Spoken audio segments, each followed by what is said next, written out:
Live from the foothills of western North Carolina, it's Stay Awake with John T. Hill.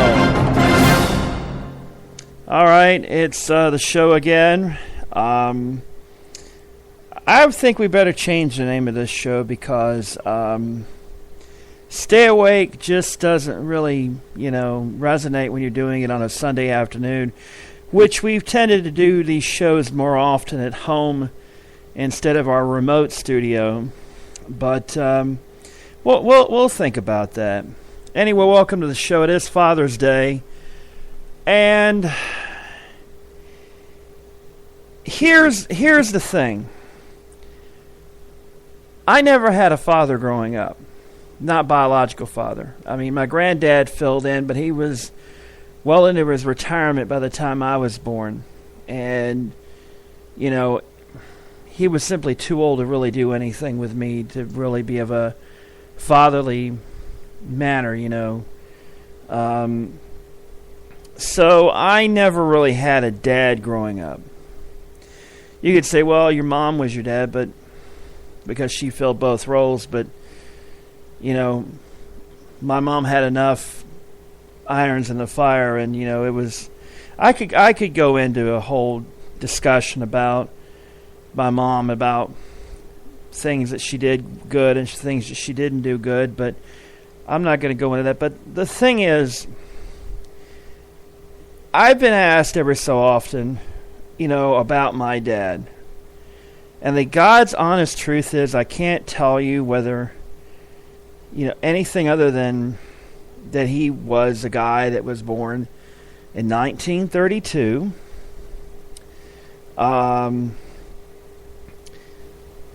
And died in 1997. His name was Brian Hunter Hill. And he married my mom sometime in the late 60s. I can't exactly remember the year right offhand. I think it may have been 68 or 69. I can't remember. And they separated in early 1973 because my mom got fed up with his alcoholism. And it's one of those things that,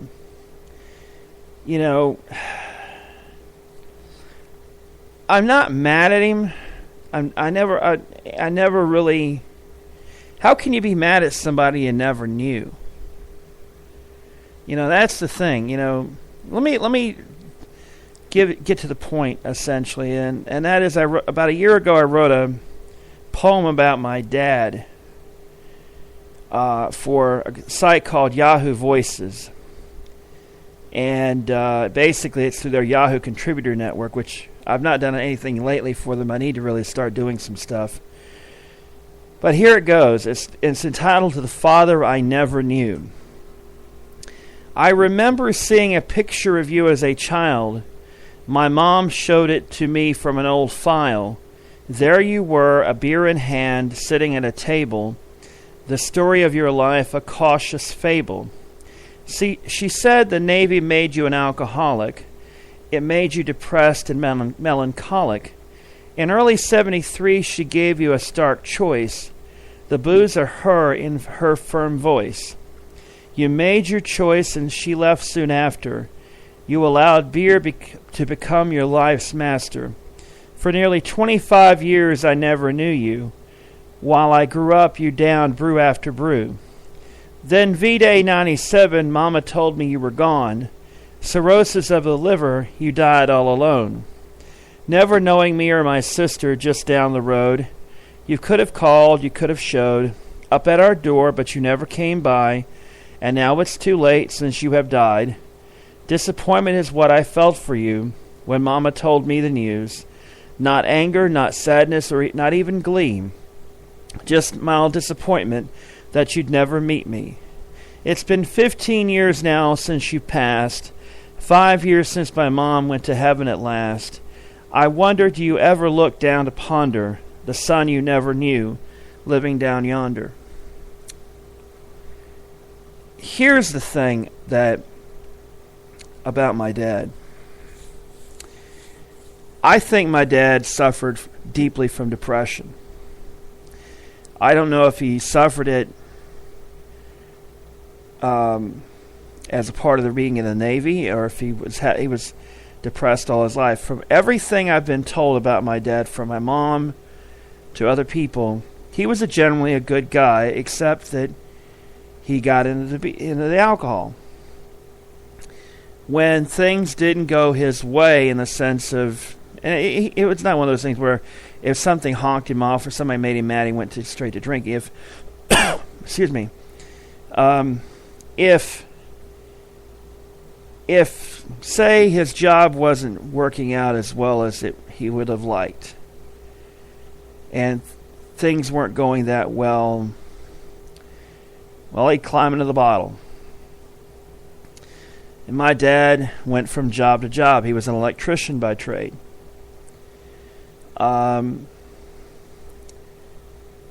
He, for the most part, was a good guy, except he drank, and when he drank, he became irresponsible. He would miss work and be late, and when he was at work, he wasn't as good as he was when he was sober, obviously.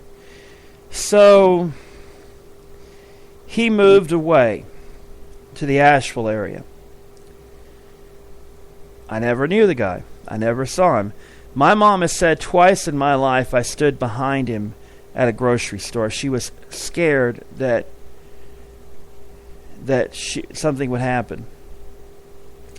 Now, I'm one of those people, I'm kind of like, my dad was real obtuse because, generally, maybe he didn't have my instinct of looking behind my back to see if somebody is behind me, but you would think my dad would have seen my mom behind him. But it is what it is. I never knew him. I never knowingly saw my father. I never really had any emotion, except a little sadness. He should have been there.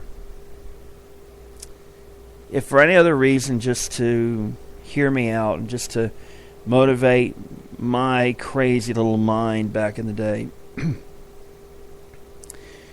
But unfortunately, sad to say that he allowed something that millions of Americans partake in reasonably and moderately, and let it control himself.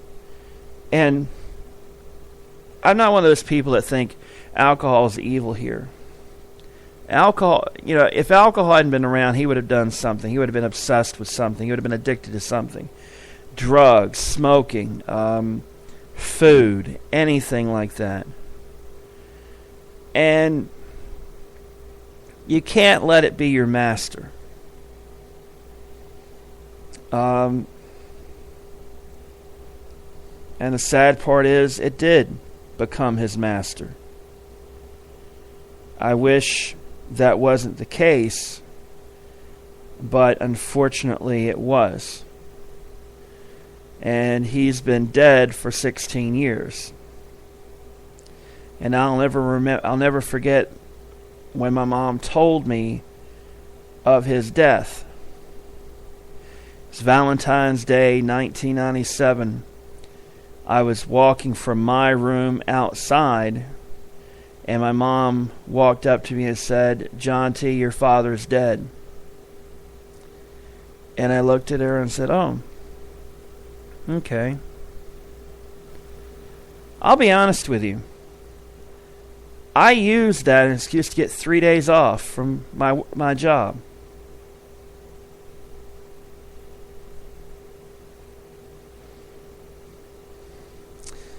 With pay.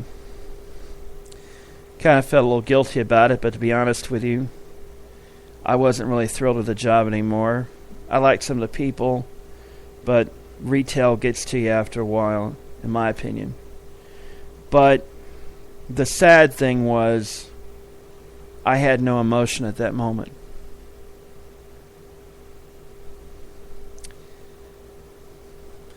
The man whose sperm created me in my mom's egg, 26 years prior, almost 27 years prior. No. 20, oh crud. Yeah, it would be 97, 26 years, okay.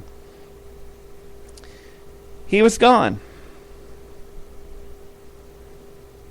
No, it'd be 26 years, 25, almost 26 years prior, okay. My math's a little off. I was born in 1971, by the way. And he died in 1997. So, the thing is, he missed out on a lot.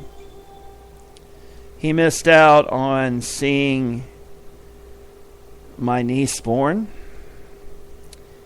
He missed out on me graduating from college. He missed out on quite a lot because he distanced himself. He and my mom talked occasionally, but the thing was he never bothered to ask to speak to me. And I always thought, and maybe I should have asked to speak to him, but in my opinion, I felt like he should be the one to make the move.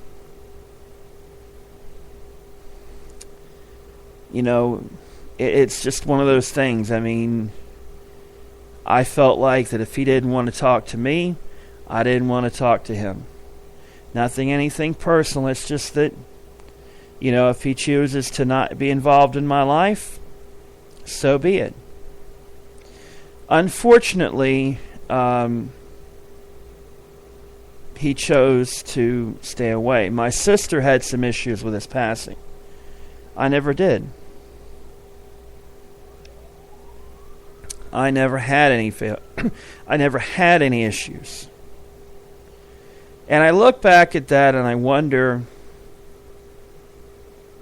should I have had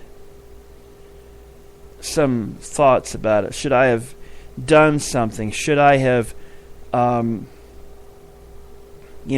an effort to talk to him, to visit him? And ever since my mom died, I kind of had some regrets about that, you know.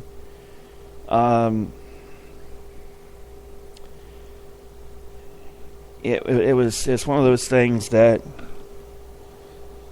you Lord knows I've got enough regrets in my life. I could probably do a marathon show over the course of a week talking about all my regrets in life. But, you know, there's one thing that came up that I thought about recently, and that was that when I was in middle school, 8th grade, certain members of the 8th grade class are chosen to go to Europe. It was a $1,500 trip, and there was, if you signed up, you could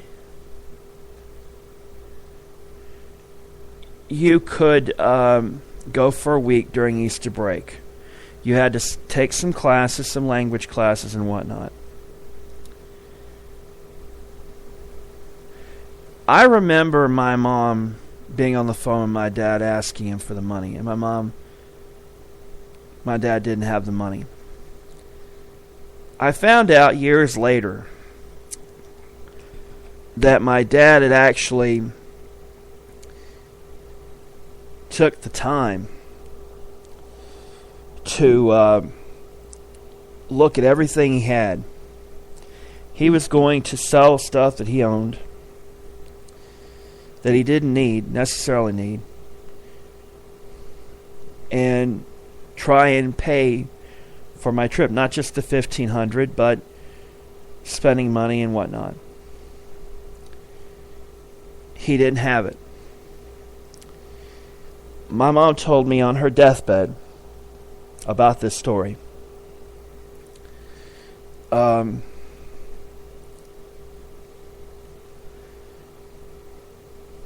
And she told him he was torn up about it. That he was ashamed that he couldn't provide this. And I asked my mom, why didn't he ever do it? Didn't he ever come down to see me? And he said he was ashamed. He was ashamed that I would look at him for what he was and be ashamed of him. And that's a hard thing to swallow, because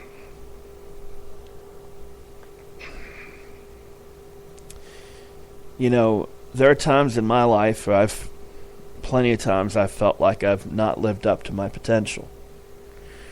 That I've let opportunities pass I shouldn't. There I've done screwed up things I shouldn't have. And my dad probably was the same way.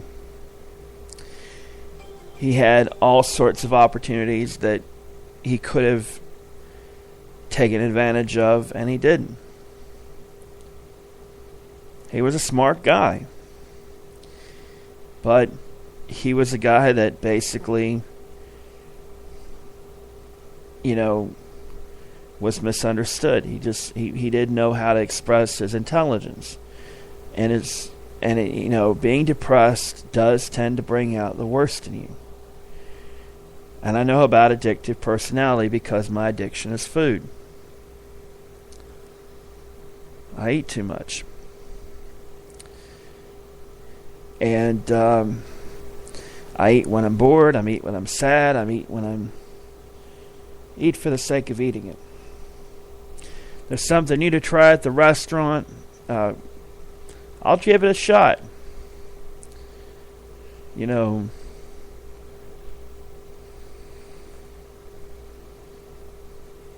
that's the worst kind of addiction because you need food. Alcohol, you could simply not drink. Drugs, you can simply not take. Smoking, you can simply not smoke.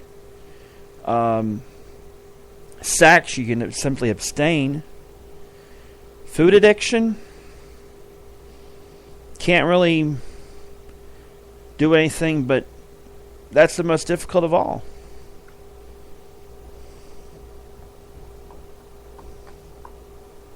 And I have it.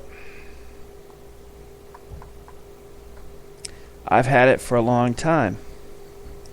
That's why I weigh nearly 400 pounds right now. When things don't go well, and I'm feeling down, or mad, or just bored, I eat. And that's why I am the way I am today. That's why at 42 years old I probably feel more like 62. I don't have any energy. I have to work 2 jobs to make bills, so I don't really have a chance to work out. And I try to diet, but the problem is the sins of the past are still there. So, and lately things have been kind of rough. So, the last year or so I've been very depressed. And the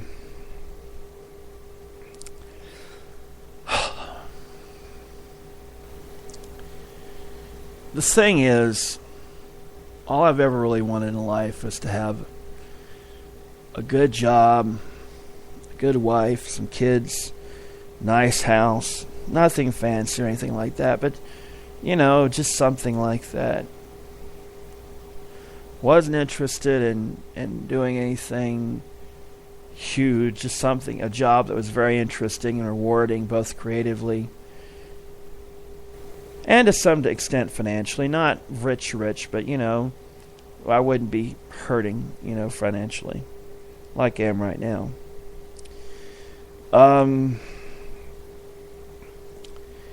But I wanted to be a dad that, the dad that my dad should have been for me. And I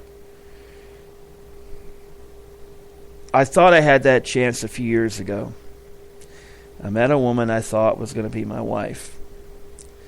And I thought the dream was going to come true at last.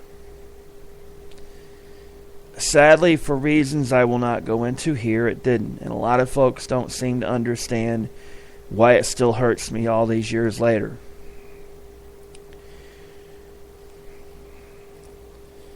That was a dream I held on. Still hold on to a certain degree. But I've not really pursued anybody in years. And I'm getting older. Lord knows I'm not the best looking guy in the world. I'm not rich. But the thing is, I'm a good guy at heart. I don't cheat. I'm loyal. I'm honest.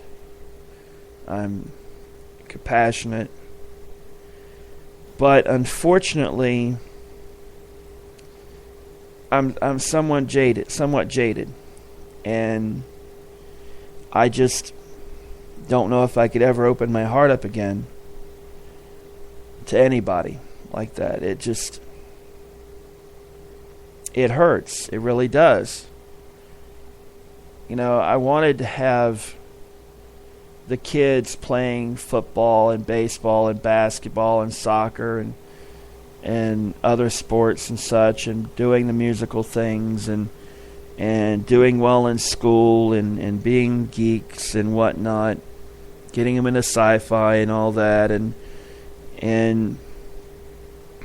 eventually showing them the cool stuff about rock and roll and Monty Python and all the cool things that I liked, and to really make them very, very cool people, to get them interested in a wide variety of things. But unfortunately, unless things change, I don't really see that happening. And it's the greatest regret of all that I'm not a dad. I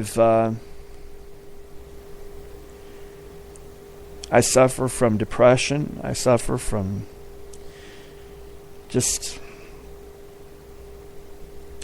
having not been able to be strong enough to beat my demons.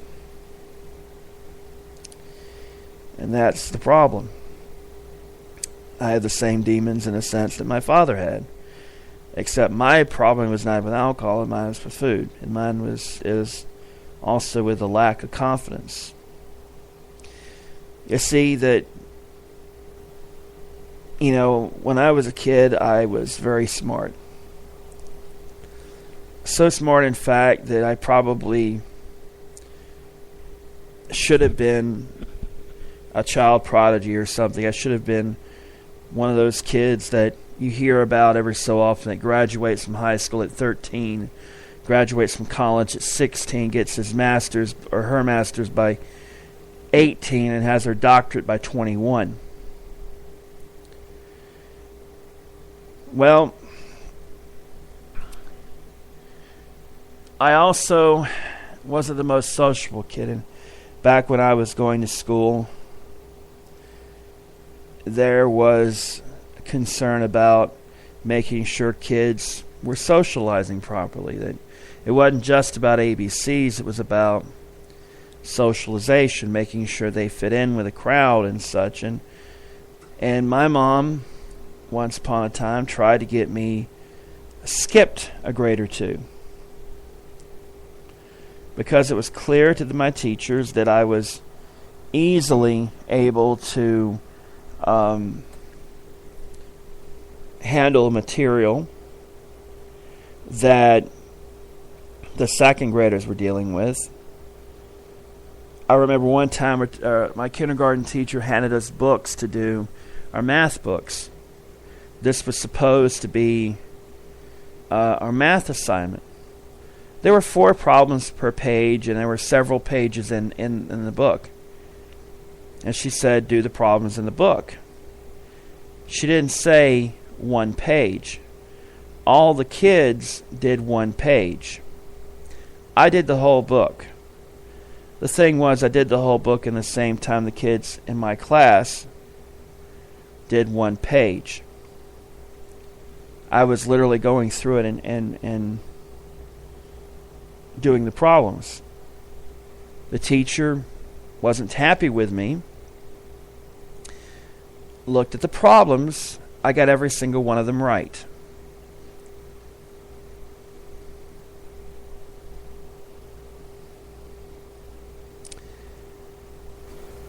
I remember when I was in kindergarten, the same class, I did a weather map on the blackboard. The principal's jaw was on the floor when I accurately told him about high pressure systems, low pressure systems, cold fronts, warm fronts, occluded fronts, and could identify states.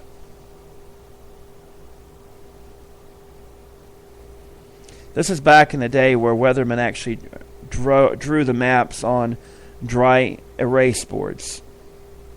Not today, where all technology and such, and it's not as fun as it used to be. I mean, to me, it's like, it's not as fun, but that's just me. Anyhow, if I'd been born 20 years later, say 1991, I probably would be one of those kids that you hear about that's so bright and so smart that I probably would have had to homeschool myself, because I probably would have been,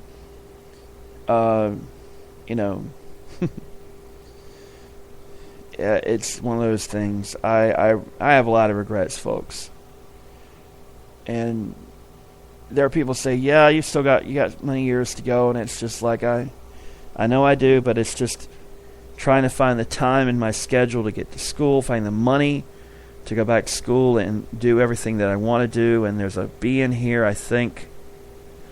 No, wait a minute, that's just a big fly. Oh, when I get done with this, I'm going to swat the son of a bitch, so.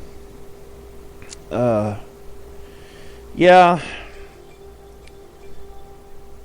It's one of those things. I mean, I wish my dad had been there now. I miss it. It's the first time I've ever said that. I probably never verbalized it. First time I ever verbalized it. But I miss him. And now I have another regret. To pile on to the huge pile of regrets I have in my life. So, it is that. It is what it is. Well, folks, I'll come back and try and do a more upbeat show one of these days. Hopefully. Folks, take it easy. Good night, good luck, and may the good news be yours.